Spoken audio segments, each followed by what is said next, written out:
Yeah. Uh, Hello. I'm gonna first read a poem called Fajr in Freetown.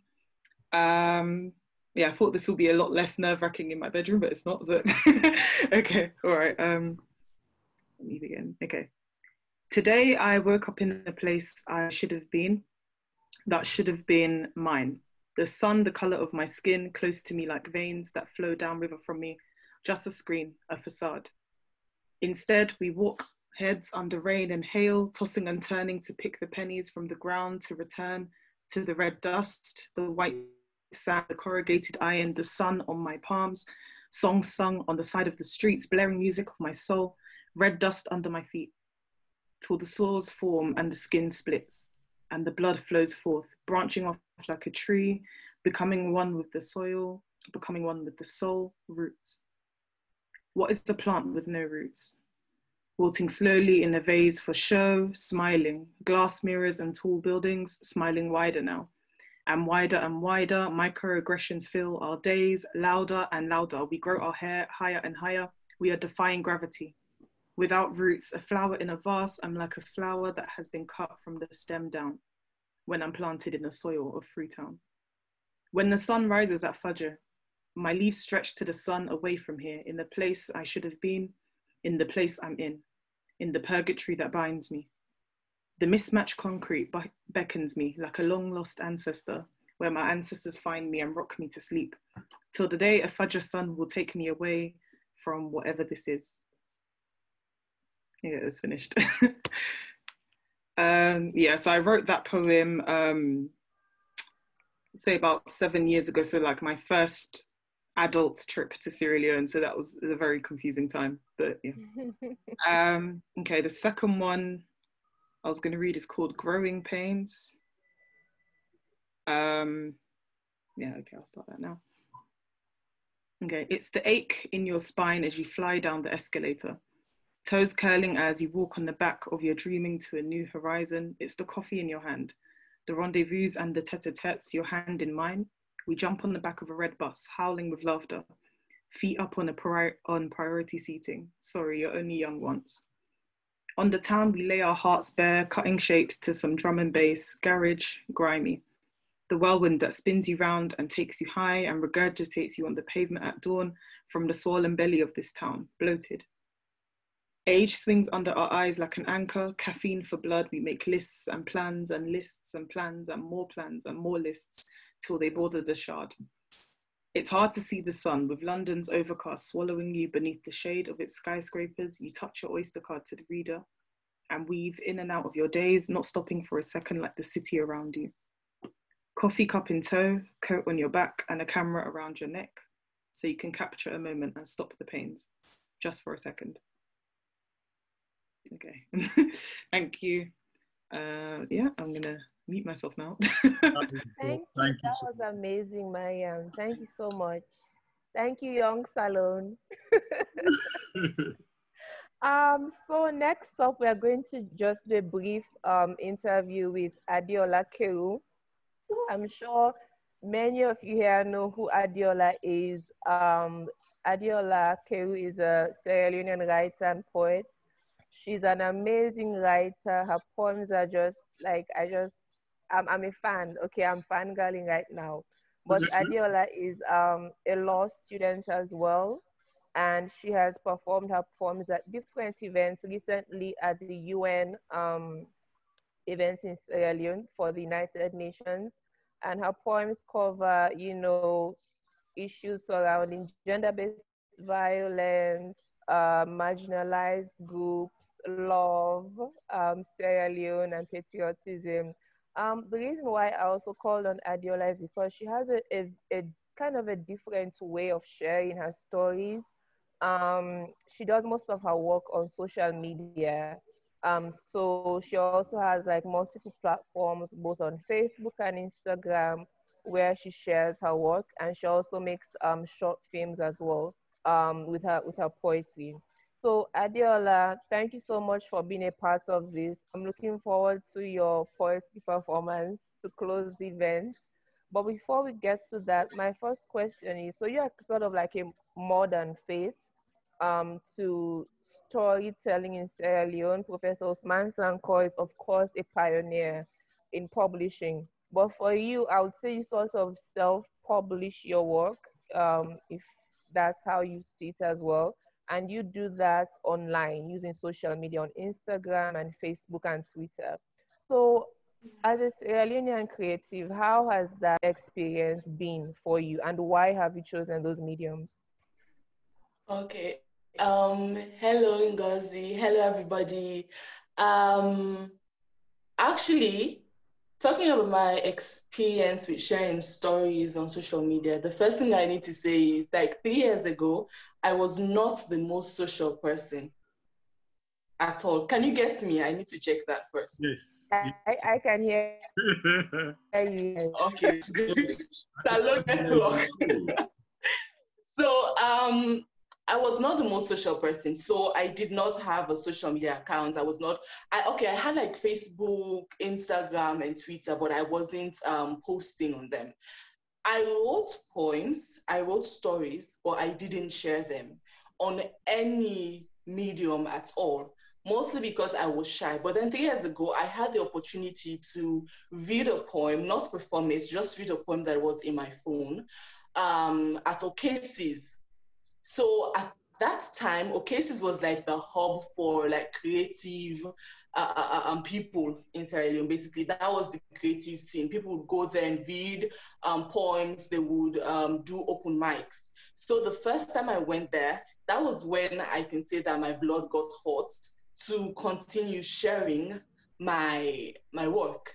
So I went to my social media account. Basically, what I started to do was I had a Wattpad account.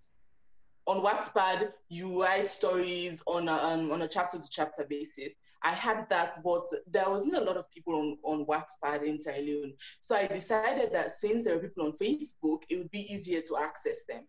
So using Facebook, I did picture poems, basically. I would look at pictures and I'd gain inspiration from them, and then I would like post them on Instagram and things like that. But the thing about that is that people don't like reading. That's the thing. People do not like reading in Sierra Leone. Malamo was talking about how people would not go and buy a book at 50,000 leones. They also would not read a Facebook post with a very, very long poem. Another thing about getting to get people interested in poetry is that they also, the idea of poetry at that time, I can say 3 years ago, was that it was boring. There was only like a certain people who would be interested in it. So it was like a very niche kind of art form. It was not mainstream at all. And so a lot of people would just scroll past it. Nobody would read it. People wouldn't comment under it. So I decided that there needed to be a way in which I had to get to them. I had to get them to relate with poetry and see it as a valid art form, worthy of their time, worthy of their notice, worthy of their attention. And so the one thing that I did, I started writing in Creole. And that was really epic for them because then they started relating. I started telling Sierra Leonean stories. So instead of writing, the one issue that I usually had, like I used to have with poetry, was that it was always so remote and far. Like I couldn't reach it. It was always big words, like big English, strict, structured, formatted, and it was just not fun. And so I had to make poetry fun. So I sat down and thought about it. What are people interested in? What do they like? What sells? It's all about marketing and making it interesting. So I stopped using big words. I didn't care about big words at all. I break things down to as simple as it can get. and then I tell that story.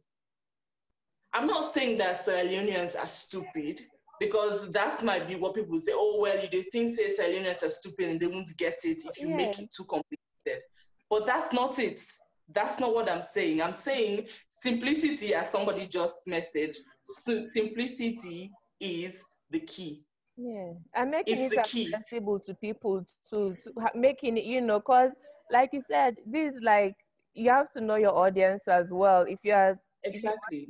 young people from 19 to 23, you have to break it down for them because it's a fast moving. They don't have time to like sit down and read At it. all. You have to make it really pop for them, you know. Mm-hmm. And then the first line also had to be catchy, like the first line of the poem. It needed to be something that would be like, oh, okay, let me turn and look.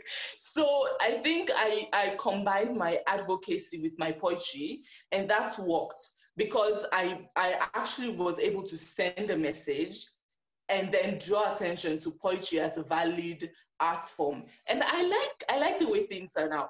I was mostly on Facebook, and then I opened an Instagram account, and now I do like short stories. I use visuals. I do videos. So that also has helped in like drawing people's attention to poetry, not just words. You know, like visuals are more catchy, they're more captivating, and it generates a more emotional feeling, like a more emotional attachment to the words that they're hearing. So yeah, that also works.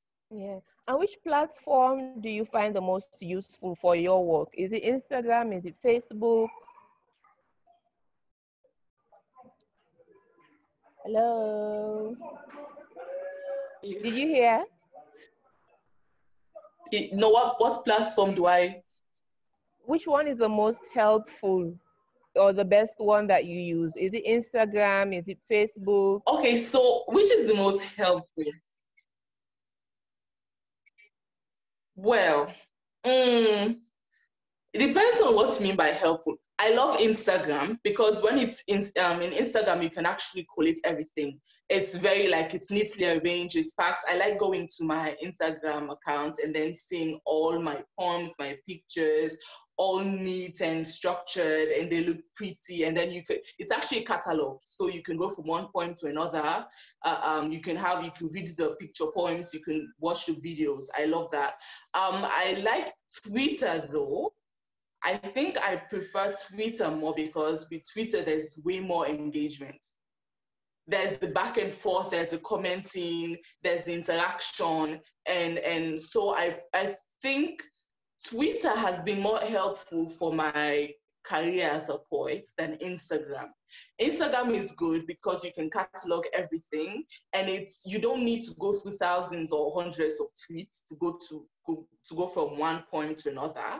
You can like see that this is poetry, this is advocacy work, these are just pictures, these are poems, and it's neater. Like if I need to send a link with my work, like if I'm sending a portfolio or something, I would attach links from Instagram. That because it looks better. But Twitter has been more helpful for me because of the interaction that it brings. And then mostly I also love Twitter because like the Sierra Leonean community that is there is very helpful because they're the people that have the events. They're the ones that recommend me for events and jobs, writing gigs, freelance work. So it has been more helpful for my career. But yeah, Instagram is more visually appealing. I love the shout out to Salon Twitter, by the way. I saw Abu also fist pumping.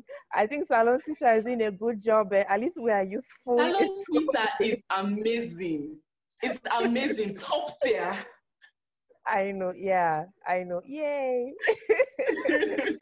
So I think you've highlighted some really good points. And I think this is also something that writers, not just young writers, but in general, writers from Sierra Leone can learn from.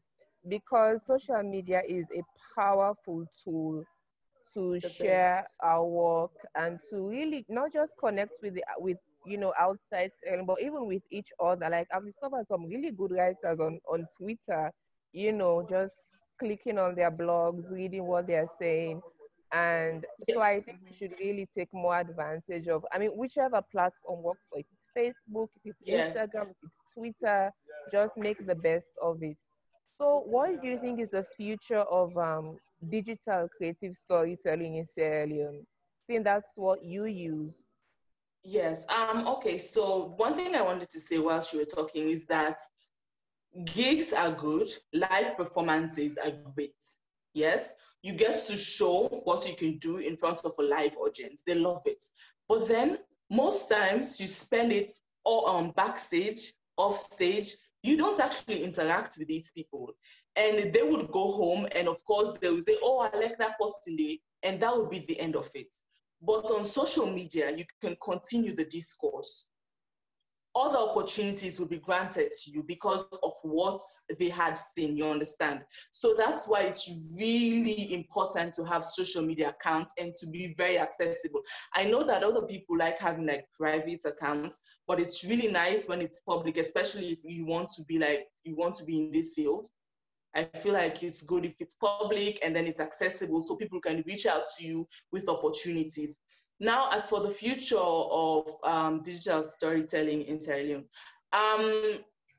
basically everything, I feel like everything about human interaction is storytelling. We've been telling stories since way back when. And in relationships, it's always storytelling. The best person who can, well, for selling markets, So it's a very essential thing. And I know that it's going to be very huge in the Sierra Leonean market, digital storytelling, because when it comes to marketing anything at all. And so right now, I'm happy because it seems as if a lot of people are actually venturing into it, as opposed to how many years ago when we didn't have people doing this kind of work. And I know that it's going to be groundbreaking, which is why we need to put a lot of importance on it right now. Mm-hmm. Mm-hmm. I Yes. totally agree. And just following that, what support do creatives need in producing and sharing their work online? What kind of support do you need as a Sierra Leonean creative sharing your work Money. online? Yeah, money, of course, of course. Hey, what the what?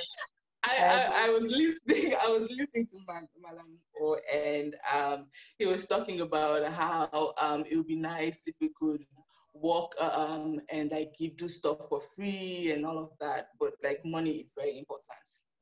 To do great production, you need money. That's the truth, or else we would be putting out content that is below par, that is not up to standard. And then it's always going to be, oh, when is Sierra Leone going to be on the same level as the Nigerian media industry or the American media industry? We need money, we need to invest in it. So we need people who have the means and are willing to invest in this industry. We need scouts, we need people who would go out there and scout young talents and say, these people are worth banking on. Well, if we have those people, because it's not even about talent, it's not about passion. That's one of the things that I keep saying. It's a lot of people have the talent when it comes down to it. A lot of people have the talent. I know that when I was in high school, I knew a lot of kids who loved writing. I started a writing club in my school because that was something that we didn't have in our school. And I know that a lot of schools did not have that writing clubs where they would teach writing. I didn't even know and I still don't know the techniques of it, but I just used passion to start it, and a lot of people were down for it. It is not about passion. It's not about talent. It's about the structure. It's about bringing a system together in which you can combine talent and business together and then like propel it into the future. Just to answer that your other question, I think all your questions are kind of connected. And then also we need collaborations, like he said, and networking, great networking skills. It's not about money, it's about networking. It's about knowing that this person has the means, he has the opportunity, I have the skill, okay, let's collab, let's do this. Or you have your niche, you have your following, you have your base, and I have mine, and we could combine and like broaden our horizons, basically. So collaborations, money, networking, those are very, very important things to consider. Okay, you were asking about like the importance of digital, in the future, digital storytelling, right? Yeah. You said yes. Another thing is that I really love the fact that I do my work online, because when I was in high school, before I left and came to college and everything that came afterwards, I never knew other writers. I didn't know that it was a field that I could actually be involved in. That was why when I graduated from high school, I decided to go do law. And even I was having this conversation with my family, my mom and my older sister, they were saying, oh, so what are you going to do after you graduate? Are you going to work in a law firm? And I'm like, no, I don't want to work in a law firm. I only studied law because I didn't consider writing as an actual profitable, sustainable job opportunity or occupation that I could actually be involved in. So, and traditional media didn't portray that, as in the television, the radio, they didn't portray that. There were not poets on TV who were doing the poetry. I'm like, oh my God, I want to be that kind of person. Because that's the importance of storytelling and being independent. If there were people doing that, I would know that it was an option for me, you understand, right? But traditional media was selling me stories that didn't show that. It didn't show Sierra Leoneans doing that kind of thing. I only saw the doctors being hyped as the heroes. I only saw the lawyers being hyped as heroes. I didn't see any writer there. I didn't see any poets up there. And I think that is very wrong. And that is why I think it's going to be very important in shaping young people coming up. Doing these things on social media and on the internet, we are actually transforming the mindsets of younger people coming up. It gives us the independence to write our own stories and pave our own path, I think. Yeah. I'm just talking now, just the flow. No, those are all amazing points, Adeola. And we'll just go now. Please hang on. I'm sure we have questions for you as well. You can just bring in Professor Sanko back. We are now going now to the Q&A segment. Adeola, I think you've highlighted a very important point, which is the power of representation, right? Just seeing Sierra Leonean writers and poets, like in the media, not just in the international media, but even in Sierra Leone. I think there's often this thing wherein we only acknowledge creatives when they've made it big outside, and then inside we're now scrambling like, oh my God, this person is now famous, let's embrace it. But just seeing that representation in Sierra Leone and knowing that it is possible to make a living as a writer, and that's a profession, like it's a job. It's not just something on the side that you do. So just the power of representation is very, very important. We had a question from Auntie Alima. She's left now, but we still answer it. We'll have the recording, and either Malam O or Adeola can answer. It says, I'm very impressed seeing young women writing more and more books. How can we improve the intake of more girls in the rural parts of Sierra Leone reading more books? That's a very good question. How do we reach out to girls in vulnerable communities and the rural area to get them to write and read as well?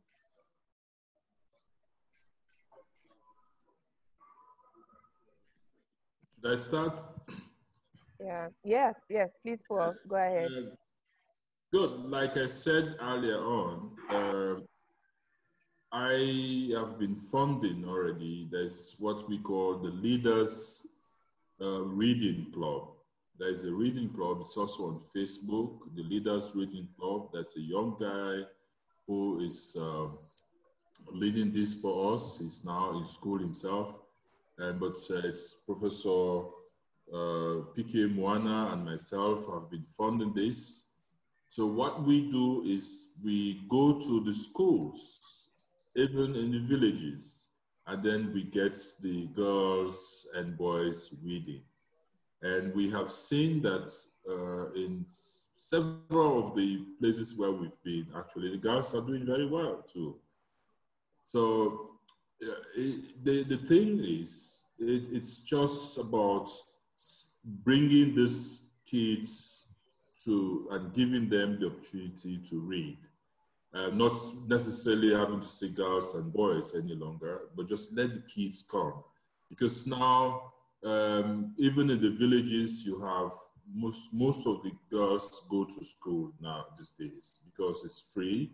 And then there are lots of NGOs, and of course also the First Lady's campaign is also having an impact where girls are now encouraged, or not even the girls, I would say their parents are being encouraged to send the girls to school. And so I think it will work. But we need to work more with the broadcasting, the media groups, especially the TV, like AYV and the others, and also the radio.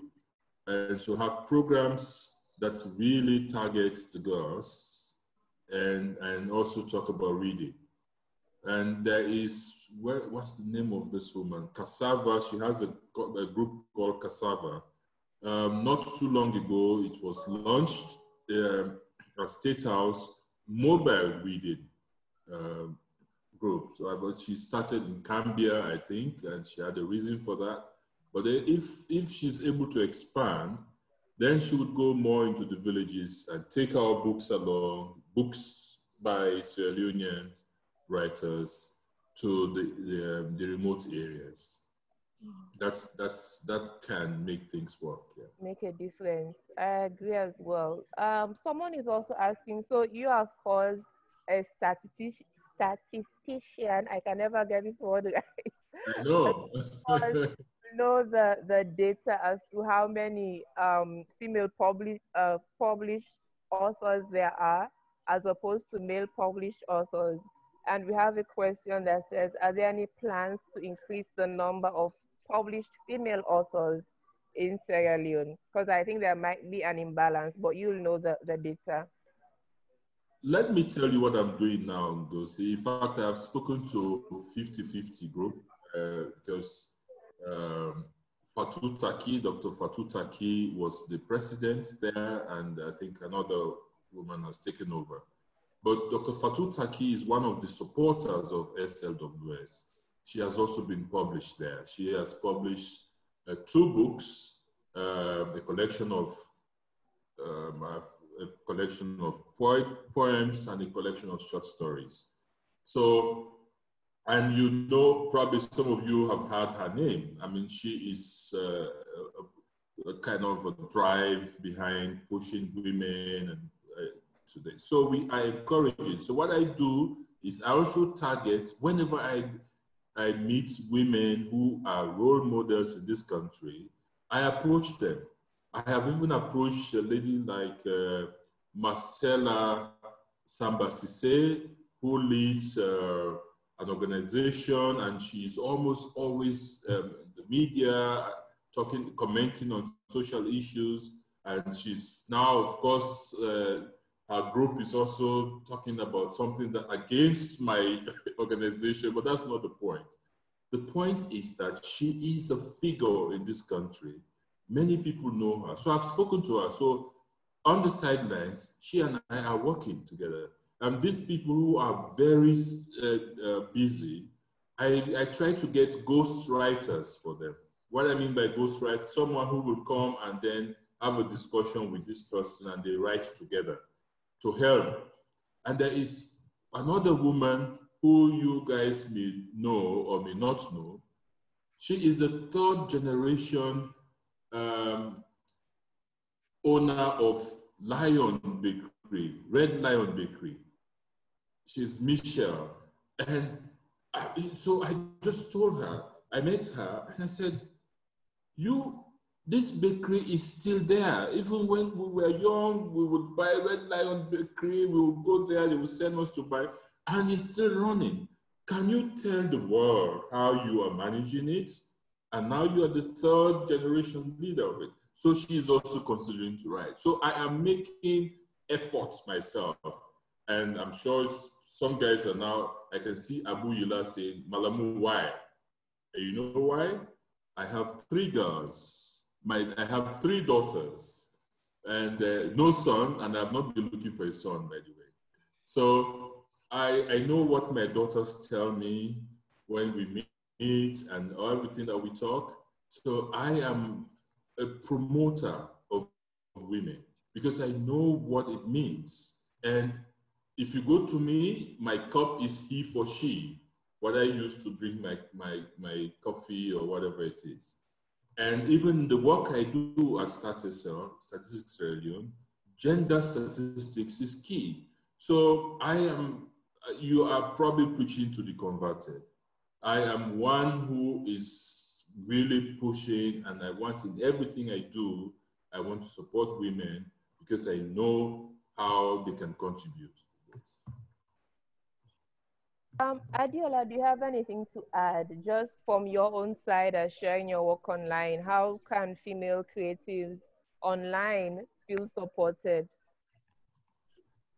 How they can feel supported? Or how can we support them? How can everyone? Because I think you are one of the few Leonean poets online. There's Vicky the Poet, also a really good example of someone who uses digital media to share her work. She's about 13. She's amazing. So how can we, as the audience, support and probably get more women, more girls in digital publishing and sharing work online as well? Okay, the first thing I would want to say about that is that for us to support them, we need to know them. Mm-hmm. Don't we? And yeah. I think I can barely count how many female writers I know. Because since I, like I said, I started college 3 or 4 years ago. We reached out to a lot of people to form a hub, a writers hub basically. And when we started off, there were a bunch of people who came up and we started, but then most of them have gone. And even now, up to date, we've been having meetings and girls don't show up. I'm usually the only girl in these meetings. What I would love to see is for the visibility. They need to step up first. They need to know that we want to see them. Like, don't be shy, come out to play. Because I feel like I don't know them and I want to see them. I've been having these conversations. I think even for the past 2 months or so, it's something I've been bringing up with my manager. I've been saying, I want to meet other writers and women. I need us to sit down. I need us to do projects together. I want to see this happen. But then when I think about writers, only male names come up. And so the first thing that I want to see is the visibility. And then with that, I, for one, I know that I'm going to be a very vocal person. I have always been very vocal when it comes to supporting other people, particularly when it comes to poetry. And of course, women, because I'm a big time feminist. So, yeah, what I want first is the visibility. And the one thing that I will never get tired of saying is that we can't support you if we don't know you. Sitting down on your dreams, like, it helps no one. You always want to be a writer. Of course, you want to be a writer. You want to be a writer. And yes, you're a writer, even if other people don't read your work. But you need to start putting things out there. Mostly because sometimes you think you know all you know everything, but you need criticism. You need people to critique your work. And the more critique you get, I think it's the better you get. That's one of the issues that I know that creatives struggle with, critique, as particularly writers. We're very touchy about that. But it's very important. Even if you don't want to put it out and have it on social media, get a mentor, somebody who will read over your work and edit it. I think I brought it up because I saw this in the comments in the chat section. Malam O said that he would go over a piece of work and recommend that they edit it or come back later with it, and they would get offended by that. But that is very, very important. So yes, we also can support by critiquing and commenting, but sometimes people get very touchy about that. So yeah, visibility, we need to come out. And then when you do come out, me at the champion case, I will be the loudest one, posting all your poems everywhere. You bring, maybe you have a work and you want us to collab on it, I would be up front and center to push it or to share our contacts, because obviously networking is very important. So I have been and I will always be willing to link you up with the people that I know who can further your work.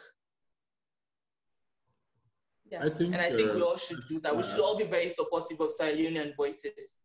We should all be very supportive of Sierra Leonean voices. Madam, you had something to say? Yes, thank you, Adeola. Quickly, I think what we should be doing here is to really get the support for people like you, first of all, to be there. You need to be, you must be seen first, Adeola, and the ghosty type, and so you need to be seen first in the country. Let the young people, other women see that, oh, wait a minute, we have the Adeola type who are writing and tell your stories like what we are doing today. So if there are, I don't know how many women we have the participants, but if we have many more women listening to you, that can also make them come out for you to know them. So we need to provide the platform for you, really. But that is why, if we can go, let's do it together. We can go to AYV, SLBS, SLBC, I think it's SLBC, and any other, where they give the women, those who are doing it, the opportunity to share their experiences, like what we are doing today. Then others will come. That's my addition to that. Yeah, makes sense. Ngozi, you're muted. Thank you, Malam O, for that.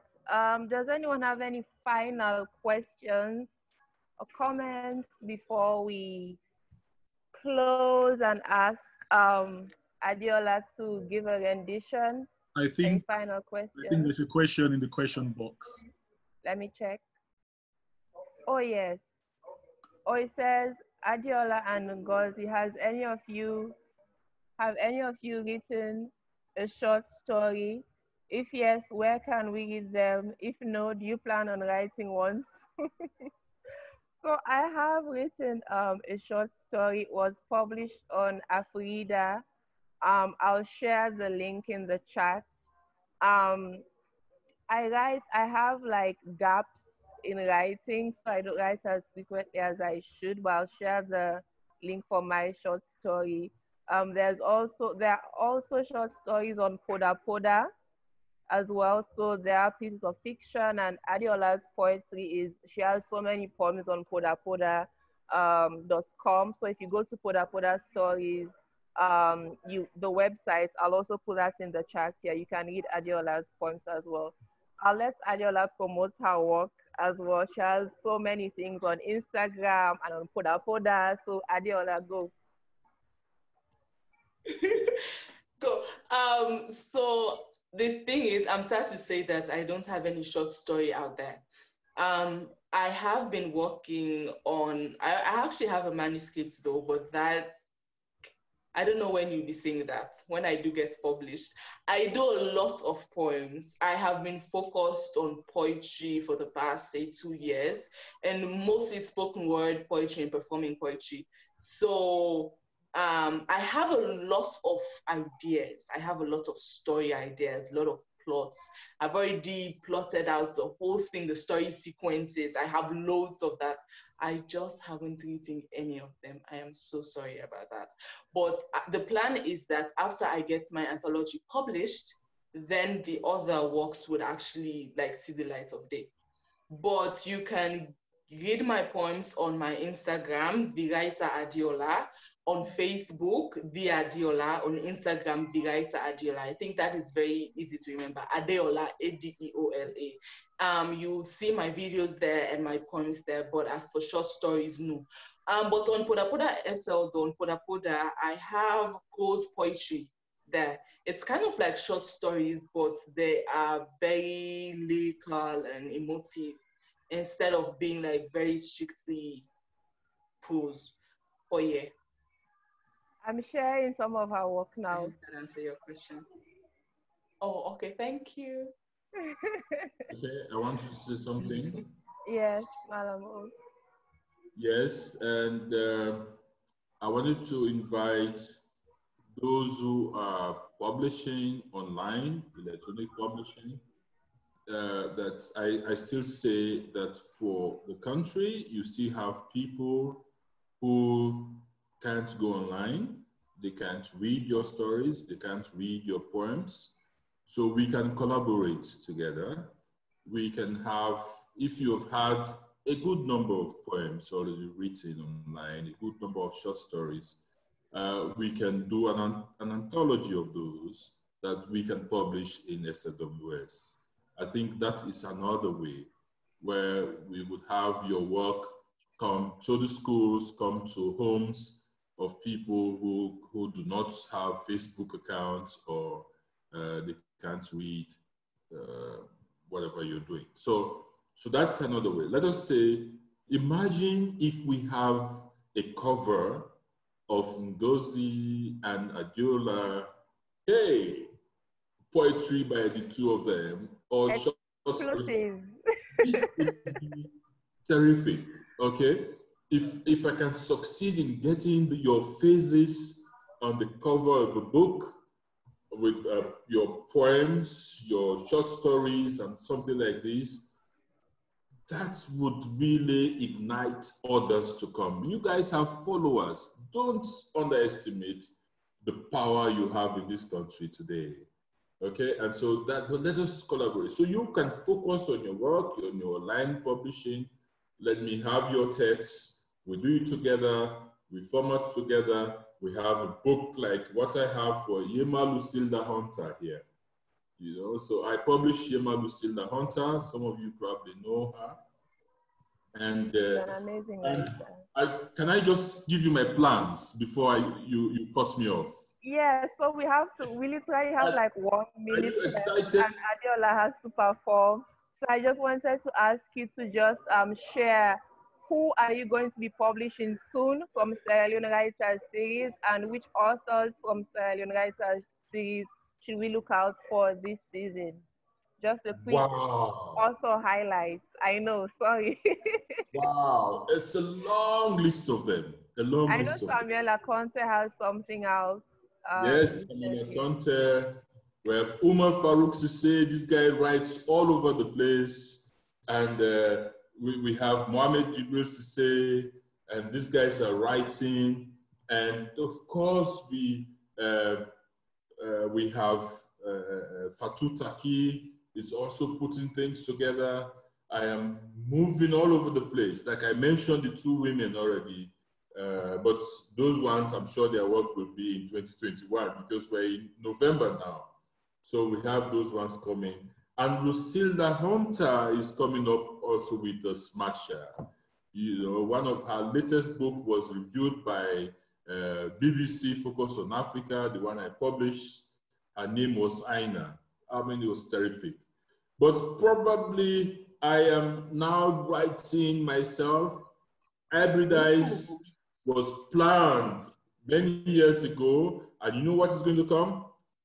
Back in Africa, reflections of a returnee on the continent. Because I came back to Africa 10 years and I was living in Ghana and other countries, so I'm writing something about that. But you know, the last one that's going to come from me, this trilogy, I call it Finally Home. Finally Home. I have been home in 2018 after 20-something years outside the country. I am looking around. Please, when you see me, Abu, if you see me around, you know that I'm taking notes.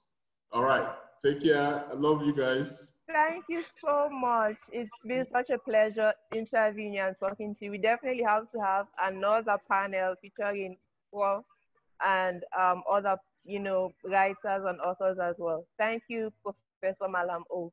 To close, we'll have a rendition from Adeola, just a short poem to close this session. Okay. Hi guys, this poem is called Me Mama and Pikin. It's not the most intellectual of my poems, but since I was talking about writing in Creole and being as simple as possible so that you can gain their attention and pass your message across, I decided to perform or read this poem, Me Mama and Pikin. Sometimes them, I can feel like kites we cut, like socks we bust, like dream we bad, like news we they cut out. I dey afraid the dark, where heads are take light, I can catch near me bedside lamp, they pray for making come back. They say not for talk, they say for set me mouth. They say woman for sidon, for maintain, for behave, for lay down. They say na so it always be. So that's me fit say I be. Titi for myself, sidon by myself, one word and now I can tell and say me, na mama and pikin. You cut me kite, I go catch am. You bust me socks, I go patch am. You pull me hat, I go fix am. You hot me lamp, I go light am. Me, na mama and pikin. Mende titi tigi one word, and now I Thank you. See, short and simple. Amazing, amazing, amazing closing. So yeah, we've come to the end of this session. Thank you to, of course, Professor Osman Sankor, Adeola. Thank you for your wisdom, for your words, for your light. Thank you to all those who tuned in, who joined the Zoom